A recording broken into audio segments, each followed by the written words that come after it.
Today's guest is Dr. Richard Moskowitz, who has a BA from Harvard, an MD from New York University, and a graduate fellowship in philosophy at the University of Colorado.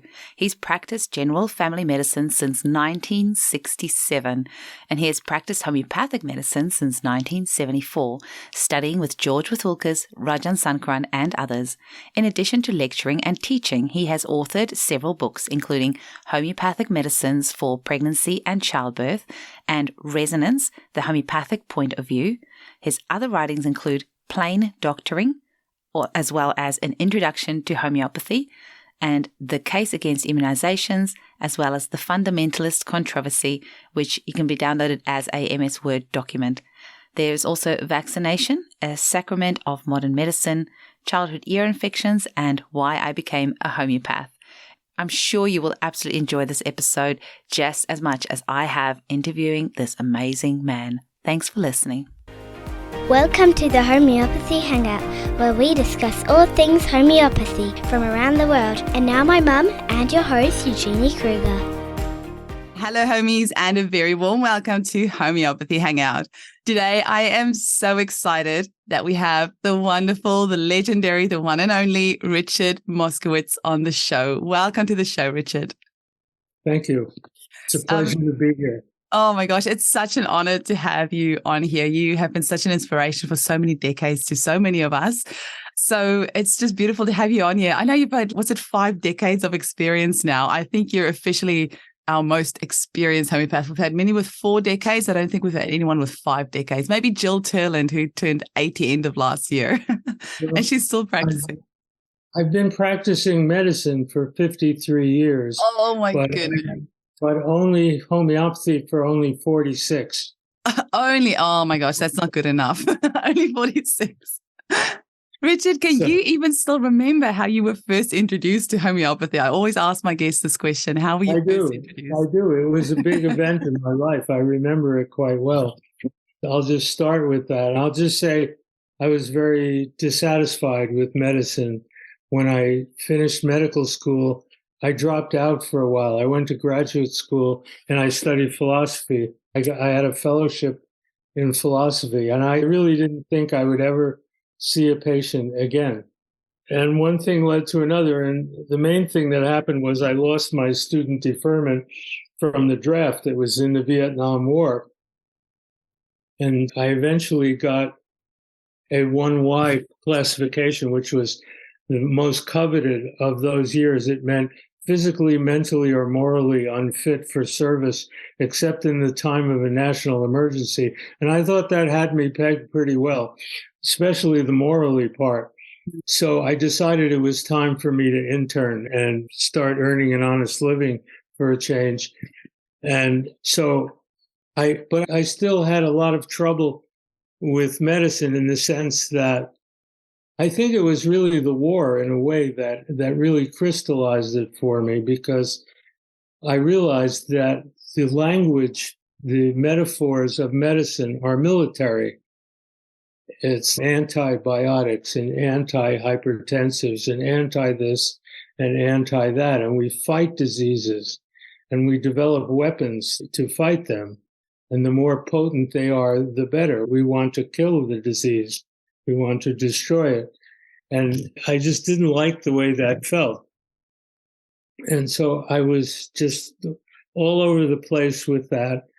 And I had already evolved to the point where once I finished my internship and I went into practice, I was practicing what I would call minimalist medicine, which was I didn't mind giving drugs for acute sicknesses, for infections and antibiotics and things like that. But I didn't like the idea of giving people drugs for life or for long periods, for chronic illness all the time, every day. That just didn't feel right to me. I couldn't exactly say why, but it felt like war to me. I just didn't like the way it felt. But at the same time, so I felt that my role was guiding people through the medical maze and see that they didn't get hurt too badly. But the trouble is when their illnesses got worse, when they really needed a lot of help, I didn't have anything affirmative to offer them. I was really pretty low at that point. And at that point, something happened which really changed my life. And that was that some woman I had just met was having a baby. And she asked me if I would come to her house and help her with the birth. And I thought, what kind of a crazy idea is that? But I was talking to her, and none of the obstetricians would touch it with a 10-foot pole. And as I talked to her, I realized she was giving me a present. She was showing me a way that I could practice medicine where I wasn't telling her what to do or how to live or forcing her body into compliance with what I thought it should be doing. I was just helping her do what she was already doing, what she was already trying to do. And so I went to her house, and I immediately wanted to do a vaginal exam right away because that's the way I was trained. And everybody, and the Bach was playing there, and everybody was sitting there paying attention. And I realized this is just a routine procedure. She's not asking me for this. She probably doesn't need me to do this. So the best thing I can do is just sit down and pay attention like everybody else. And so I did. And of course, I was struggling with that a lot. I was thinking, what if something bad happens? What if something goes wrong? And I realized, okay, I have to really pay attention. And if I need to do something, then I'll do it. And I was very lucky because it was a beautiful birth. There was no problem at all. And we were all sitting there looking at her and looking at the baby the way people have done since the beginning of time. And so it was a miracle, not in the sense of something weird happening, but simply something happening with our full attention, something which we remembered what the animals and the beasts of the field have never forgotten. And it just completely turned me around and showed me a way that I could think about practicing that made sense. But of course, it never occurred to me that anybody else would have such a crazy idea as to want to give birth at home. So I went to New York. What? That was me, but that was a few decades later. So I went to New York. I was out west in Colorado at that point, and I decided I'll go to New York and see what's happening there. This was 1969. And I got a job at a big clinic, and they allowed for home visits too. And it was neat, except it was really in this very ritzy part of Brooklyn. And the clientele was from the really poor section of Brooklyn. So we had these taxis to take them from one end of the social scale to the other and back again. And they called me one day to see this old 90-year-old guy who was too sick to come into the clinic. So I go to his house, and as soon as I walk into the room, I had a sort of silvery mustache at that point. And the guy sees me, and he stands up and he salutes me. He thought I was General Pershing, his commanding officer in the First World War. And he was still a doughboy. And then he doubled over in pain. And before I'm helping him back into bed, and I feel his liver and studded with cancer nodules. And I could tell he's going to die soon. It was like a terminal case. So I told his wife, we can get him a housekeeper. And so in his last weeks and months, he'll be more comfortable. But she wouldn't hear of him dying in that wretched little apartment. So we had to admit him to the hospital. And at that point, I had to hand him over to the residents who were in training there. And I knew that they were going to want to do a liver biopsy and all kinds of chemotherapy and stuff. So I went in there to talk to them. And I said, look, you know what he has. I know what he has. Let's give him plenty of morphine and let him go. Let him die in peace. And they looked at me like I was from the Stone Age. And I knew they would. I knew that was going to be their reaction. But anyway, it was my wake-up call that practicing in New York wasn't going to work for me.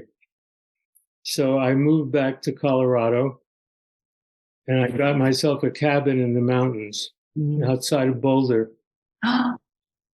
And before I knew it, people heard that I was willing to do home births, and I was suddenly getting inundated with calls after calls. I didn't even have an office. I just had a telephone. If you found me, you could have me, kind of thing. So people had to make it their business to know where I was all the time. And the truth is, I never missed a birth in those days. It was maybe 150 births in the 3.5 years that I lived in Colorado at that point. I never missed a birth. I never had to take anybody to the hospital. I never had a death. I was like in a state of grace or something. I can't explain it, because later on, when I moved to Santa Fe and then to Boston, and I opened up an office and I had a nurse and everything, I had an office practice, and then I started getting into trouble like everybody else sometimes. But the home birth really taught me how to be a doctor. In some ways, it was the best work that I've ever done, and something that I'm still really proud of, because I wasn't getting any help from the medical society, from the doctors in town. They thought I was wacko, and which continued once I got into homeopathy. Of course, it was even worse. Goes without saying. I'll get there. So I just started helping people give birth at home, and then I would see them on the side for whatever ailments they had, and just do a general practice. And then I moved to Santa Fe in about 3 years to study acupuncture. There was a Japanese master there that I had met, and I went there to study with him. And that was really my introduction to energy medicine. And it was a big influence on me, because it was helping me do what I was already trying to do. I was already seeing the patient, making the diagnosis, and then just putting it aside, trying to go somewhere with the individuality of that patient to try to figure out a healing path for them. But I didn't know how to do it. I didn't have a method for that. But it was clean. It was good. And here was a whole philosophy that appealed to me, because each patient was unique. They had, you do the pulse diagnosis, there are like 18 different readings for each time you see a patient. It requires an incredible amount of skill, because you have 3 positions on each wrist, 3 depths on each wrist at each position. So that's 3 times 3 times 2 to the other side. So that's 18 positions. And then based on that, that tells you, using the meridians, the longitudinal energy currents, which points you want to put the needle in. Or they use also moxibustion, which is nice. But I felt like for me to really master this, I'm going to have to learn Japanese. And I'm going to have to, and also I didn't like the idea of seeing patients 3 and 4 times a week. I just didn't like to do that. And the guy he was a beautiful healer, but he was very authoritarian. He was like a samurai. He was great, but great samurai face. It just wasn't my style. I loved those movies, but it wasn't quite right. But I opened up an office in Santa Fe, and I started delivering babies and doing my general practice thing. I had tagged along with this woman healer in Boulder. She was dowsing with a pendulum and one of the things she was dowsing for was homeopathic remedies. So her shop, she had a health food store in town, and that was the first place I actually saw anybody use homeopathy. I had no idea what it was about, but I found an old copy of Neatby and Stoneham in a used bookstore. It's an old British Materia Medica. And I think I've heard of that one. What did you say? What did you say it was called? Neatby and Stoneham. Okay, I don't think I've ever heard of that one. From the 30s and 40s. Okay. But I couldn't make heads or tails out of it. I didn't know what was going on. But I had a patient who was really sensitive to bee stings. And I thought maybe I could give her Apis. That was about the extent of my knowledge at that time. And I got the name of an old homeopath in Vermont, and I called him up and I asked him if that would be an appropriate prescription. And he said, "Sonny boy, I think you ought to come to our summer school." So I did. And from the minute I walked into that class, I knew this is for me, because it was telling me how to do what I was already doing.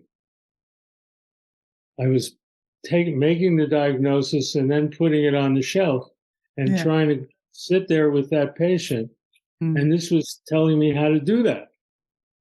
So I just loved it right away. It turned out that my first patient was myself. I went back to Santa Fe, and I had this old 48 Plymouth at the time, which is like a real clunker of a car, with a huge front end and everything. And I'm driving up to see a friend, and all of a sudden this guy pulls out into my lane and hits me head on at 50 miles an hour. And I thought, I'm dead. I'm out of here. I didn't even have time to be afraid. It was just like that.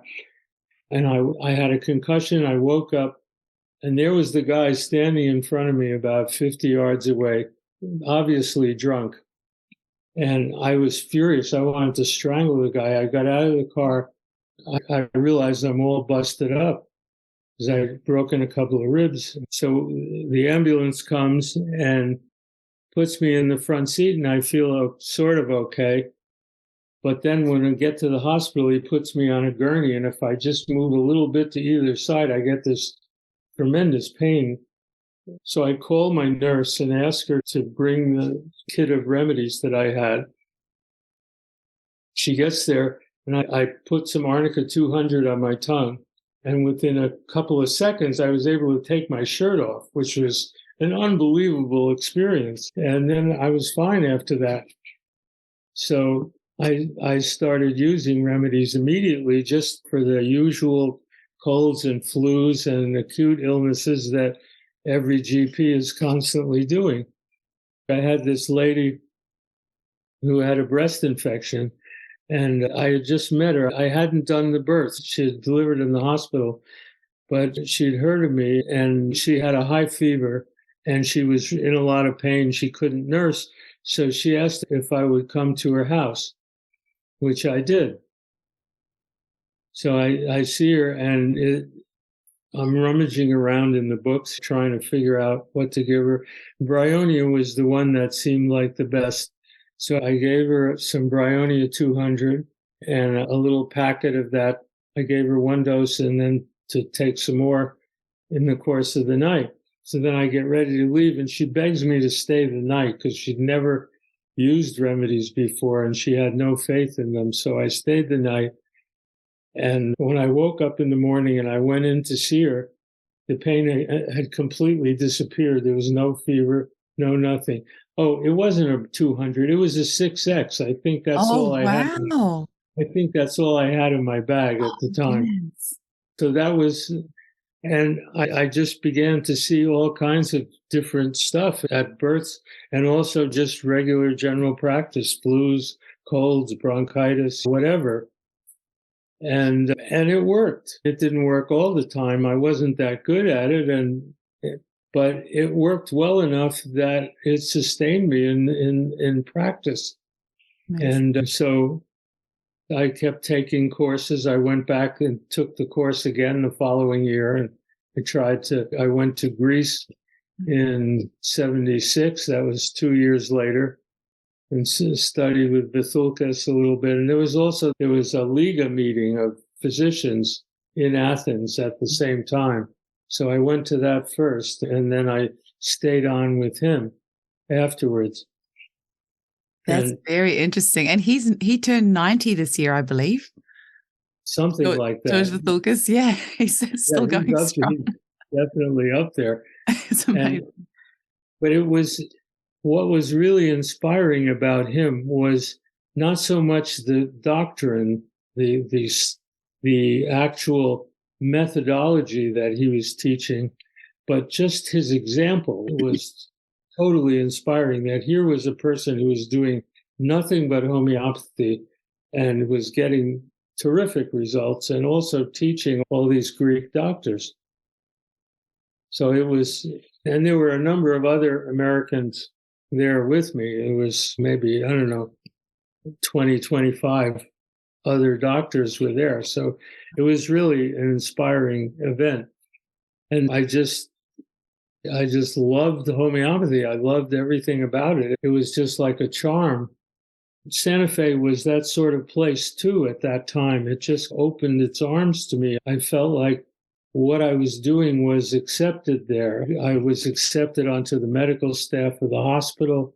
I hardly ever went there, except occasionally when somebody would have a difficult labor, I would have to admit them to the hospital, and the OBs wouldn't let me deliver in the hospital. They passed the rule that you had to have at least 6 months residency just so that I wouldn't be allowed to deliver there. And it was more of a competition thing. It's a small town, and I was taking away from their scene. So they were just letting me know that I couldn't play ball with them. I had a couple of serious complications where they really saved my butt, and the woman's butt too. That's why it doesn't have to be all or nothing. It can work together so beautifully. It made me realize that my enthusiasm for home birth and for homeopathy made me make light of these complications that I really had no business making light of. I was a little bit irresponsible about that. Sometimes the remedies work beautifully. I had one lady who came in, she didn't want a home birth, she was bleeding. And she was like 6 months pregnant, and she was bleeding quite a bit. And so I was worried. There are life-threatening complications that come up sometimes. So I sent her to the hospital for an ultrasound, and I gave her some Sabina, and 200 of Sabina. And she called me the next day. She said it was indeed the placenta previa. That was the reason that I had sent her to the hospital. And the medicine worked perfectly. She miscarried during the night perfectly normally, no problem at all. She was really relieved, and so was I. But I almost lost the mother once. It's another bleed. It was because the placenta was attached really tight to the uterus in an abnormal way. It's very rare. I waited for an hour or more, and there was no urge to expel the placenta, no nothing. So I felt like I had to remove it manually. And that precipitated a hemorrhage, and it also precipitated turning the uterus inside out, that's the complication. It's called the complete inversion of the uterus. So I put her into the car and put her on oxygen, and we drove to the hospital as fast as I dared. And it was about 20 miles away. By the time we got there, her blood pressure was 0/0. She had no blood pressure at all. She was in shock. She could easily have died. And so the first OB I could find, I grabbed him, and he's treating it very contemptuously, like, oh, it's another home birth. What do you expect? And so he's typing in cross-matching for blood transfusion. And I'm saying, no, this is an emergency. This is. So anyway, another OB came by, and he recognized it immediately. And he took his fist and he slammed it up into her as far and as hard as he could. She woke up like that. Wow. Her blood pressure was 130/70. She was totally fine. And the baby I had left in the house with the nurse, the baby was perfectly okay. So I think though these things happen, and that is really terrible, but that is it's so rare for something like that to happen. And I think that's my problem with the medical model, is they make as if everything is a medical emergency, but 95% of women are going to have a safe, normal pregnancy and birth. And it's when routine procedures get applied to everyone across the bank, that's when I really get my back up, because I'm the first that always say I had a ruptured appendix last year and I left it too long because I actually had the 100th celebration of our Oh, no, that wasn't the podcast party. That was we were launching my online video. And so we had a party that day. So I went with my ruptured appendix to my own party because there's no way I was going to miss that. And then the next morning, I was actually interviewing Dana Ullman, and it took me so long to get him on the show. So with my ruptured, I was like, there's no way I'm going to hospital. I have to do this interview first. Straight after the interview, we went to hospital and I left it too long. And so the operation ended up being much worse than what it had to be. I ended up being in hospital a lot longer than I had to be. But thank God for the medical profession. And we can work so beautifully together. But that's an incredible story. And just as easily, that could have been missed in hospital if that experienced OB hadn't been there to do the procedure that he did. Even though she was in a hospital, they might have lost her anyway. He had seen one case in his entire career during his residency, so he knew what it was immediately. Wow. And I learned the lesson really well because the woman never paid me, which I could really understand. So I had to eat that. It's an interesting one, though, and don't get me started on that, because the reality is if she had gone with a private OB or whatever and that had happened, she would have had to pay them anyway. And that's something I often see in our profession. For some reason, people think sometimes it's okay to not pay us or whatever, but that same person will go back to the same doctor over and over and over, get no results, and probably end up getting poisoned from drugs, but they will pay all of those bills. Yeah. But no, I get you. I think us homeopaths are a bit too nice. Richard, I just say, you are an exceptional storyteller. Exceptional. It's incredible listening. It's incredible listening to you. There's some amazing stories. Yeah. And I've got your pregnancy and childcare book that I've had on my desk. It was one of the first ones I got. While I was still studying it over a decade ago, a homeopath retired and I bought her boxes of books. I think it was like $250 and I got boxes and boxes of books. And I think your book was in there as well, because I just remember I got all these books that were just incredible and which I was so grateful for. But you had a 5-decade career. You've written several books. And you would think that right now you'd be sitting back, feet up, just having a nice, relaxing time. But I hear you are writing another book. Are you mad? I really wanted to look back on it as a whole. Well, I'm so grateful you did. A lot of the stuff that's in there, I've already written about, but it's put together in a different way. So once I get past the early years, the ones I've just been describing, then there's 3 long essays, which are about the 3 topics that have been exercising me for all these years as a result of all of these questions and doubts and problems that I was having. So the first section is, of course, homeopathy. So there's 2 chapters on homeopathy. And what I really emphasized is not so much how to do it. I wasn't trying to do that, but to differentiate it from the medical system, to show how different this is. Because I was really using my philosophy there. And really, I think that's what the book basically is. It's the philosophy of medicine. And homeopathy is just a perfect exemplar of that.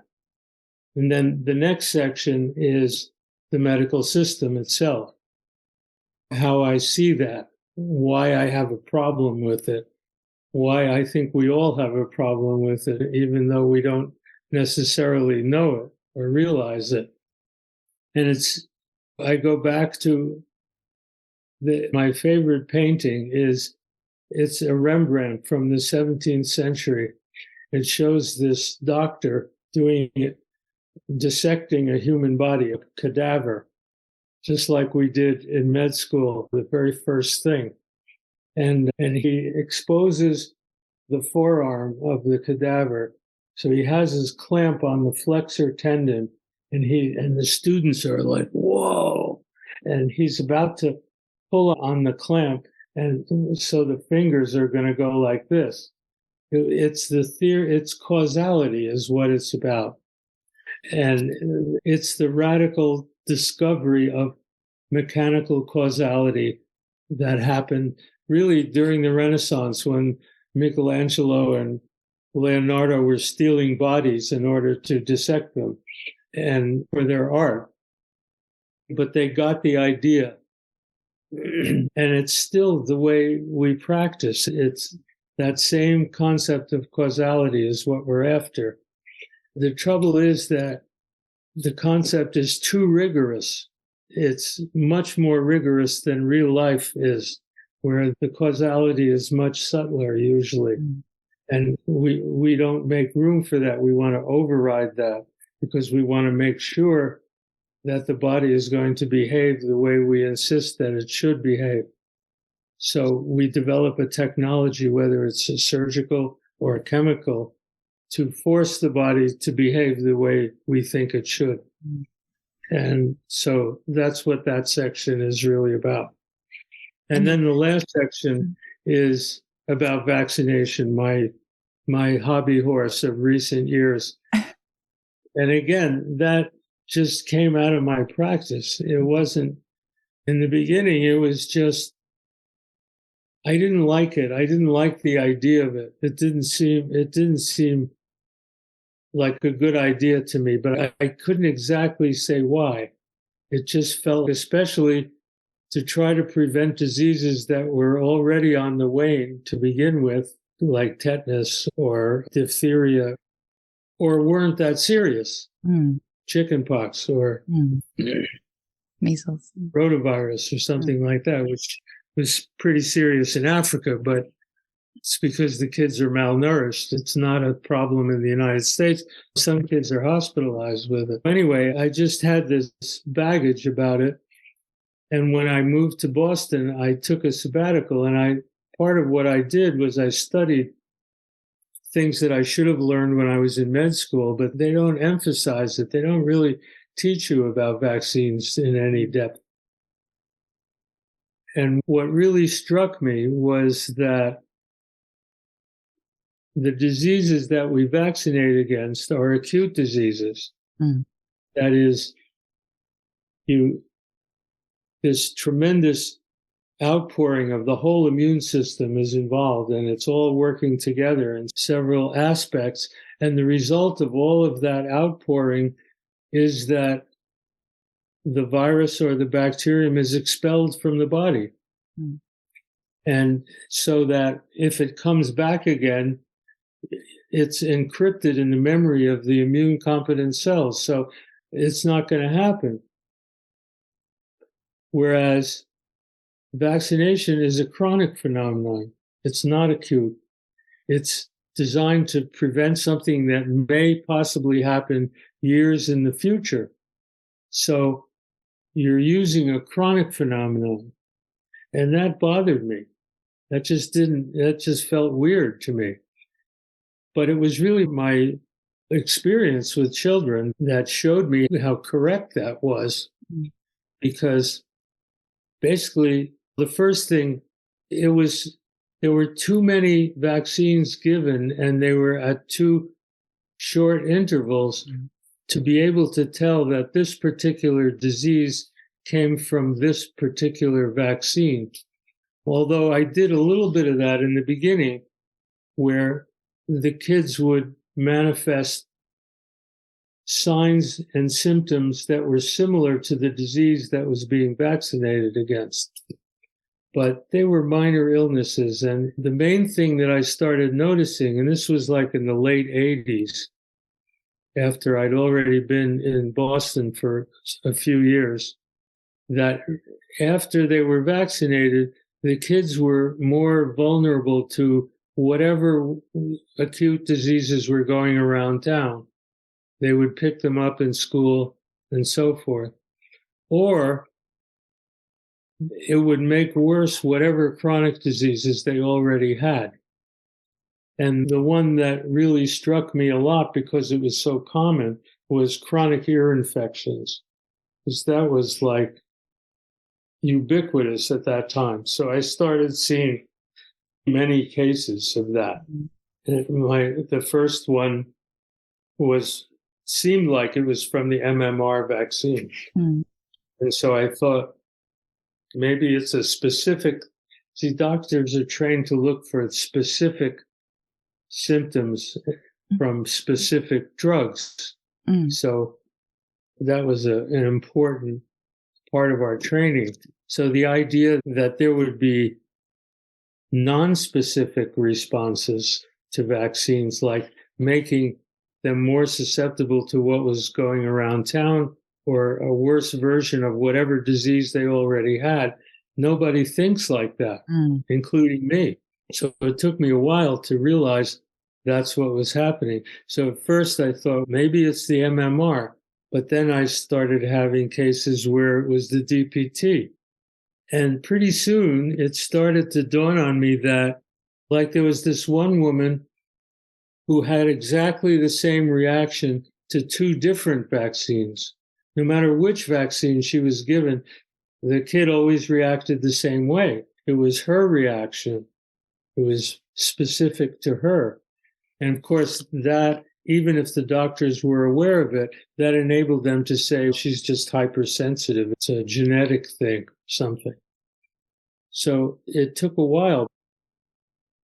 But after a while, it became really clear that at the very least, if a kid, the problem was the kid had to get better for a while, because when you have a chronic disease, it has ups and downs, and it's hard to tell that it was specific, that it was vaccine related, because there were these ups and downs. And so I found that I would treat, like this one kid, I treated her with remedies and she got better and it was beautiful. And then this lasted for 5 or 6 months.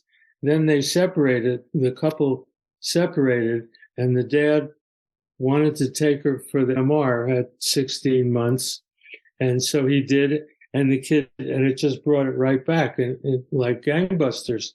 So whereas the first time she reacted to the DPT, this time she reacted to the MMR. So that told me that this was a generic thing. This was something about the vaccination process per se.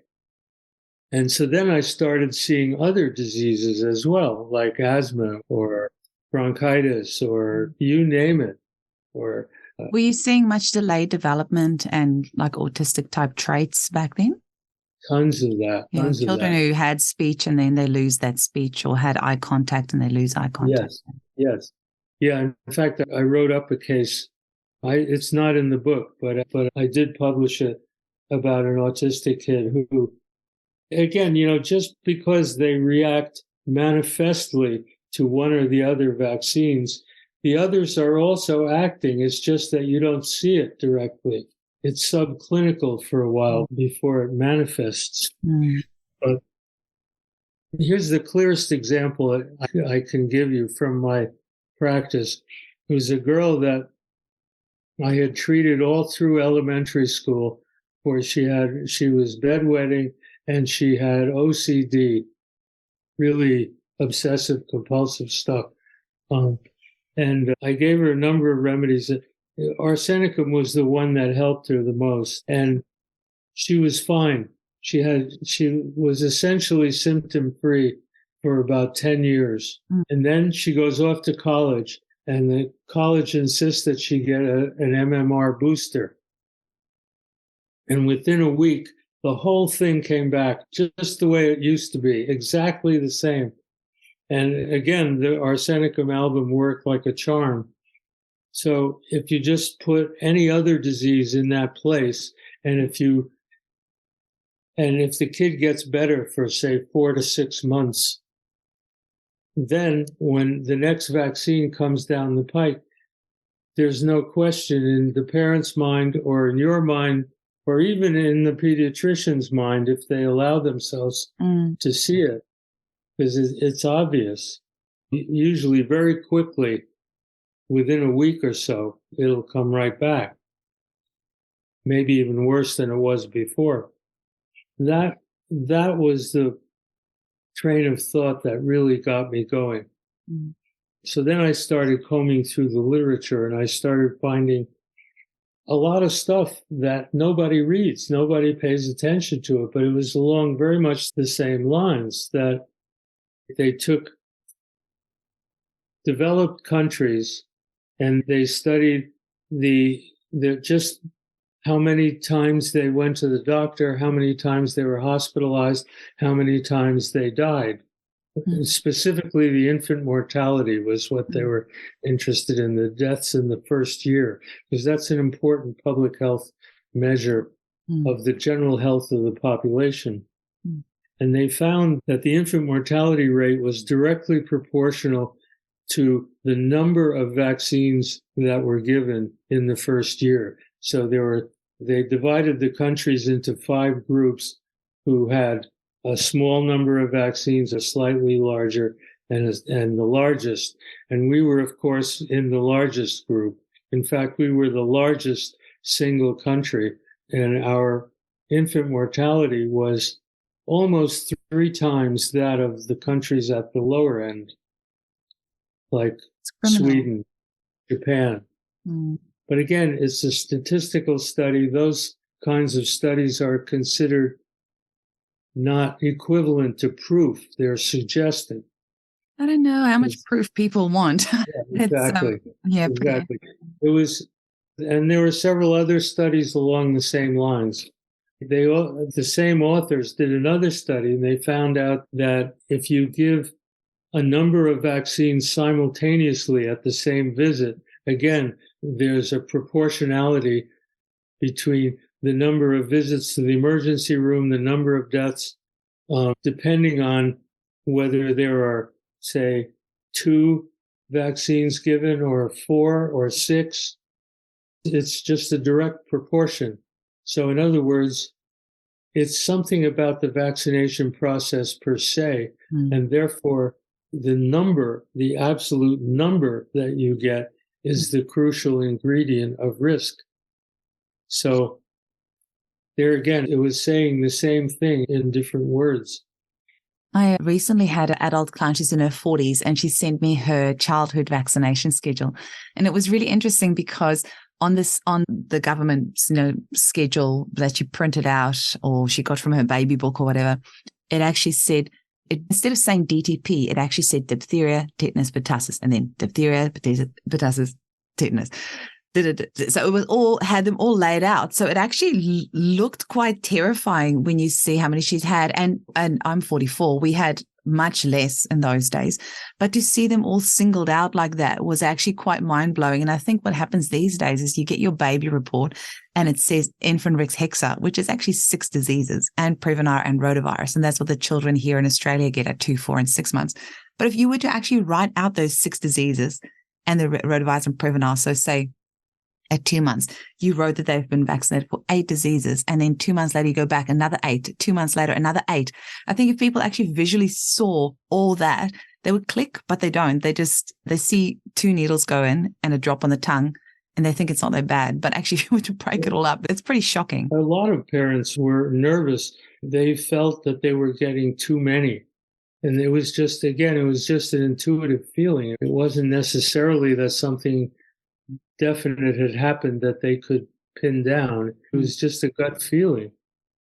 I think so. Anyway, listen to those gut feelings, the world wouldn't be in the state that it is. I think, and I'd love to hear your thoughts on the COVID vaccinations, because I think the whole COVID dilemma could have been avoided if we actually listened to our instincts, because people were doing things that they would never normally do if they were actually just thinking rationally. We were all going, not all of us, because I wasn't wearing masks or did not get the vaccine. So most people were going against their intuition. It didn't feel right to not have family members over for Christmas because they weren't vaccinated, but somehow people would do it anyway. Or it didn't feel right to put a mask on a child, but people were still doing it anyway. And I think that's my thing over and over, is trying to get people back to listening to that intuition. It's still there. It's a tiny little voice that never leaves you, but it's just so drowned out by the constant propaganda around us. I mean, I guess just cutting to the chase, it was clear that something fishy was happening, because people have been monkeying around with coronaviruses for a long time, since the SARS in 2002. And biolabs in the United States and all over the world were doing gain-of-function research with these viruses, with coronaviruses, and trying, like when SARS happened and also MERS, they tried to develop vaccines against it. And they found that it was really dangerous because they were getting cytokine storm was happening, this hyperimmune reaction, which turns out that it's like a dysregulation because the vaccine is concentrating on antibody production, which is just one part of the whole immune response. It dysregulates the rest of the response. So this showed up really strongly in the dengue vaccine that they were using in the Philippines. The kids were getting tremendously high titers of antibodies, and everybody was thrilled and excited about that. But then when they were actually exposed to the virus, they would go completely crazy. The titers would be off the charts and the kids would die. So they had to take the drugs off the market. And when the mRNA vaccines started being developed against the COVID, even people like Paul Offit, who is a darling of the industry and never meets a vaccine he doesn't like, started saying, hey, wait a minute. All profit. Yeah. It was a little late, and of course nobody paid attention to him. But I didn't realize that he said that. But yeah, I know the jokes go around with him being called Paul Prophet because he's such a huge advocate. I didn't know that he spoke out against the COVID vaccines. Yeah, he did. Oh, and so did, there's another one in the same category. Trying to remember who it was. I can't remember who it was. Anyway, it's all in the article. Okay. But anyway, what I started to say was that scientists were really worried about leaks from the laboratory. And there actually were a couple of leaks of some influenza viruses that had been bioengineered, and they leaked out of the laboratory. Nobody got hurt, but they could have been. And so in 2014, President Obama declared a halt to all gain-of-function research, and everybody was relieved. As soon as Trump was elected, they reinstituted it, but not in the United States. They gave a big grant to the laboratory in Wuhan, in China, to continue gain-of-function research with coronaviruses. So it wasn't the Americans that was doing it in China. It was actually the Chinese that were doing it, but they gave... Yeah, exactly who was who and what was what is not entirely clear. There are a lot of efforts being made to suppress that information. And then the other strange thing that was happening was that Fauci and Dr. Fauci, the head of the division of NIH, who was later on the head of the task force against the COVID, and also Bill Gates, the multi-billionaire, who is an evangelist for vaccinating everybody against everything. Gates organized a simulated pandemic in October of 2019, just a few months before the first recorded case, which was in Wuhan, of course. And it was in a big hotel in New York. And one of the people that they invited to it was the head of the CDC of China. And to me, that sounds awfully like they already knew about it at that time. And that was 2 months before the first recorded case. So very interesting. I always also found it interesting that Bill and Melinda Gates divorced during the whole COVID thing, and they were married for many decades. It's all very interesting. I was too busy in my clinic helping clients to really know much about what was going on worldwide. I was just head down in the trenches. Yeah.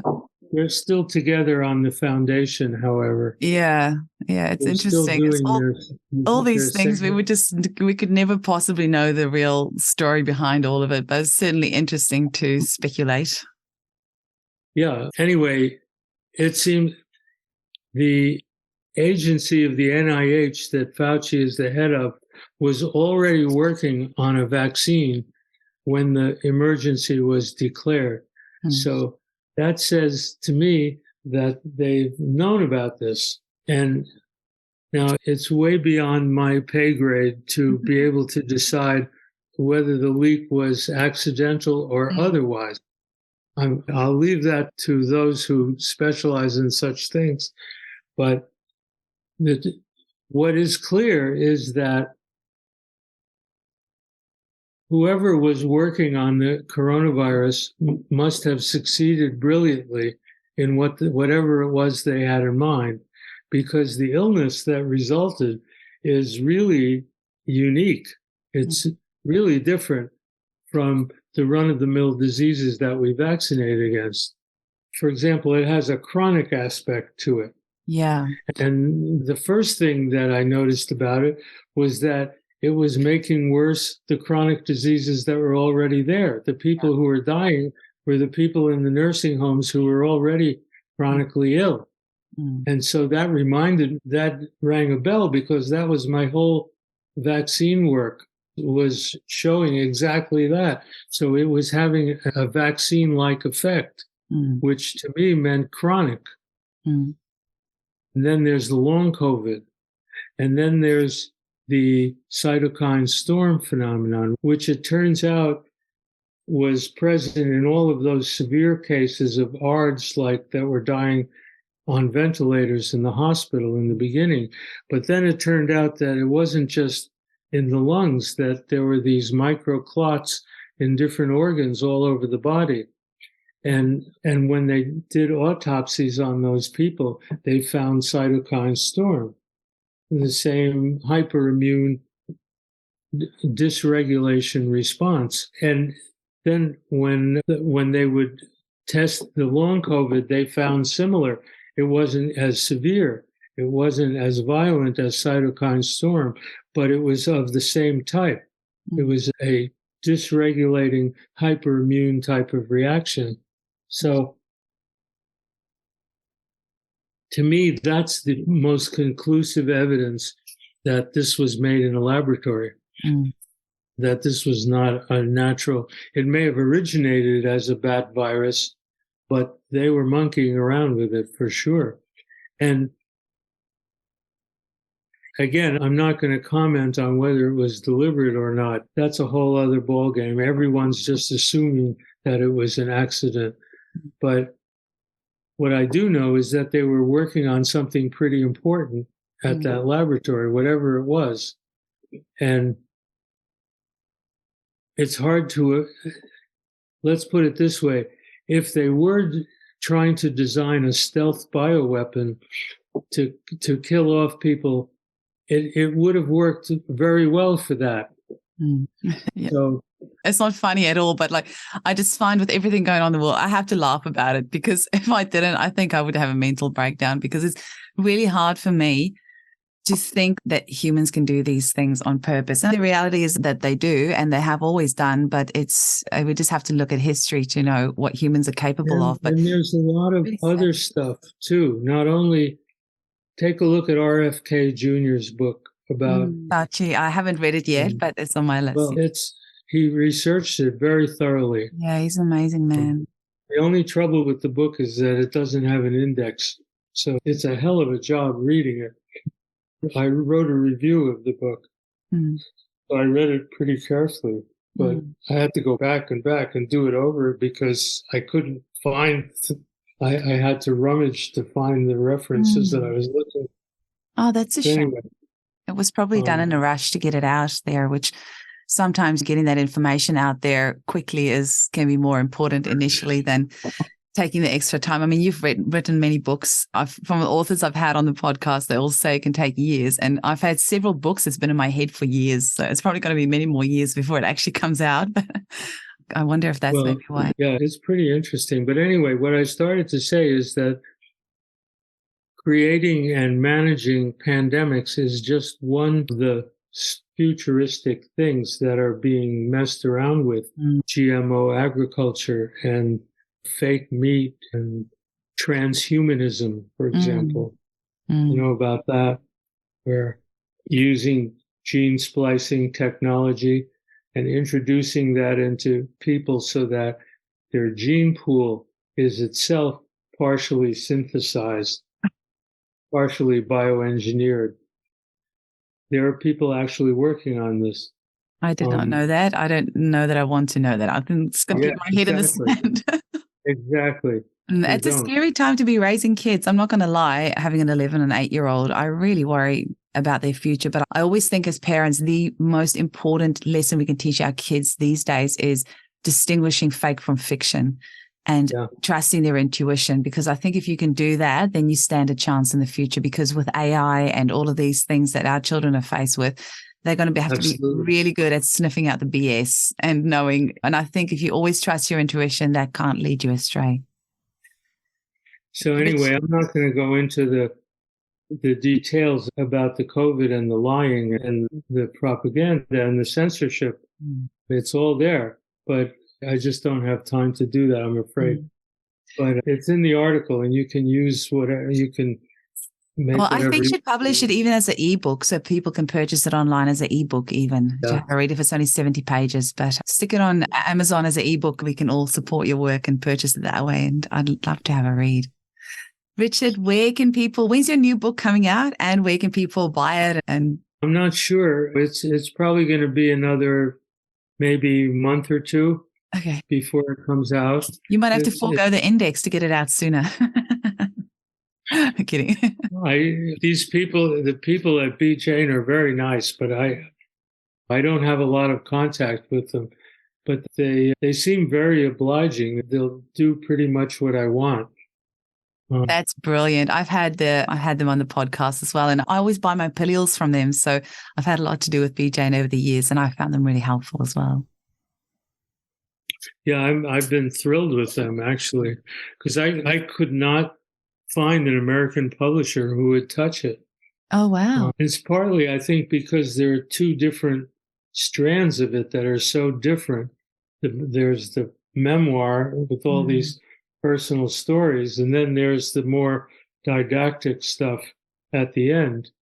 And most people would rather do one or the other, but not both. But I needed to do both because I wanted to show where it came from. I'm really glad you did, because that's one of the things whenever I interview people with decades of experience, I am personally very intrigued on their journey. And I think that's why I love case taking so much.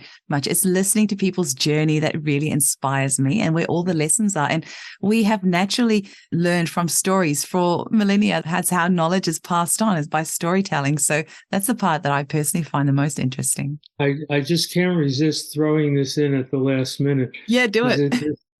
This is about homeopathy. It's just a little thing that I've learned. It's really not so little, that after you've treated a number of cases with the same remedy successfully, especially certain ones that are vivid, then you have an image, an archetype in your mind of what that remedy is like, that long after you forget the rubrics or all of that repertorization, except for maybe a few key symptoms that you rely on, but the image of that person, the visual image is there.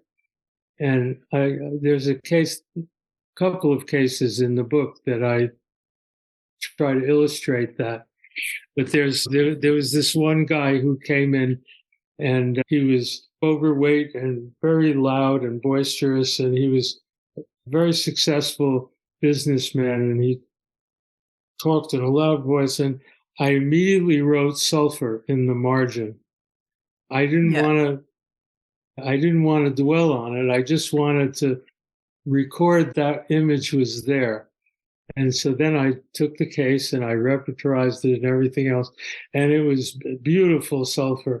And it worked like a charm. And so it's something that we're not always aware of, but it's there.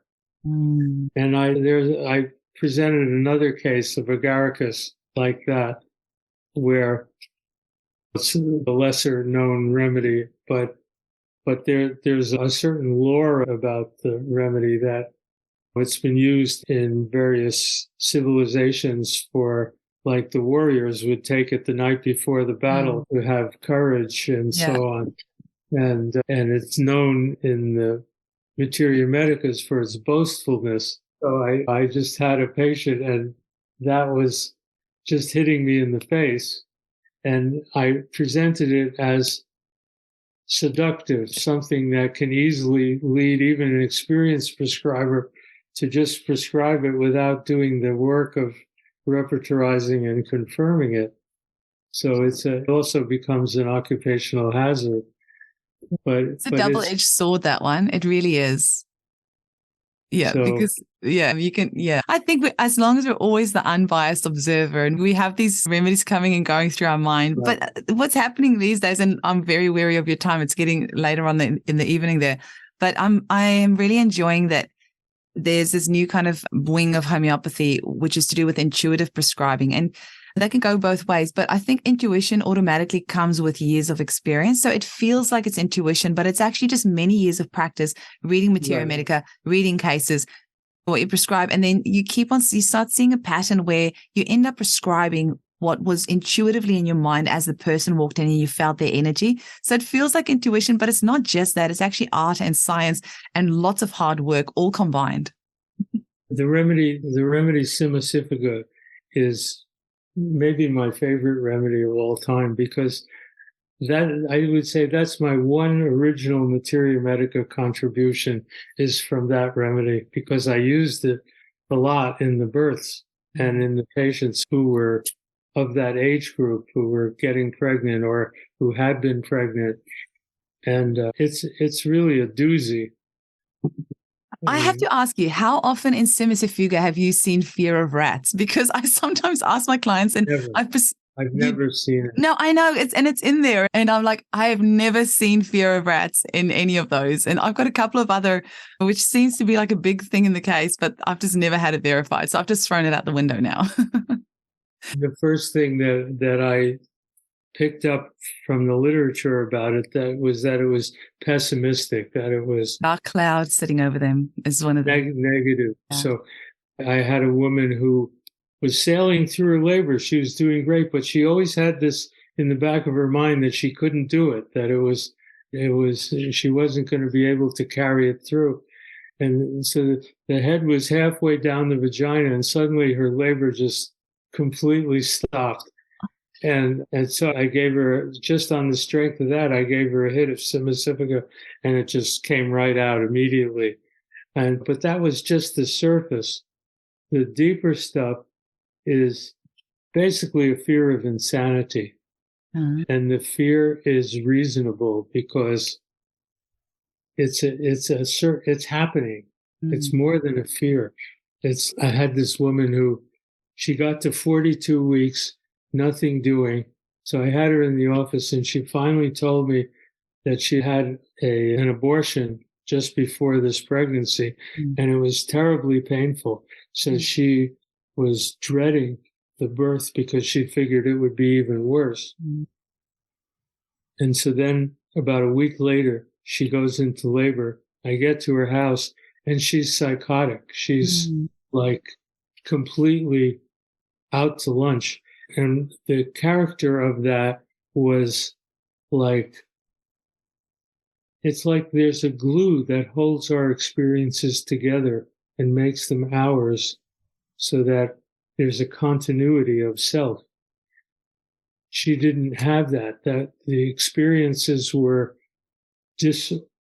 disarticulated. They didn't make a whole. They were just chunks. And the physical symptoms of that remedy are like that too. So it's just so weird. And so I made that. There's a whole thing about that in the book, because I contrasted it with Colophyllum, the other remedy for difficult labor. There are many remedies for difficult labor, but those two are always compared because in the provings, they have the ability to produce these abnormal contractions that simulate those of dysfunctional labor. So well, Camilla sure says Simicifica is good for your aphids on your roses as well. So you can use it for that too. So, Richard, where can we find out when the book comes out? Do we just need to keep an eye on the B. Jane website, or where would be a good place for us? I guess so. I'll post it on Facebook as soon as it comes out. And I'll be glad to send you an announcement of it. That'll be wonderful. And I'll post it in my Homeopathy Hangout podcast Facebook group. Great. Do you have a website or newsletter, or is getting you on Facebook just the best way too? Just on Facebook. I used to have a website when I was practicing, but I stopped it. I'm sorry that I did, because I'd like to do a blog maybe, but I have no clue how to do it. So I guess it goes through a website in some way. I can hook you up with all that. We'll get you sorted. I'll give you details afterwards, but it's actually pretty easy. Okay, cool. It was the most incredible experience speaking with you today, Richard. Thank you so much for your time. I cannot wait to read your book. I'm so excited. I love meeting you, Jenny. I love your spirit. Oh, thank you so much, Richard. And thank you I always feel like us younger homeopaths, we're standing on the shoulders of giants. It's people like you and all these other homeopaths that have just laid your decades of work. You've given us such a solid foundation to work on when we're helping our pregnant women, or when we're starting to question vaccines. We don't have to go through all that hard work. You've handed it to us on a platter in all your beautiful work. So thank you so much for all of that. You're welcome. Thank you so much, Richard. All the best. Great to meet you.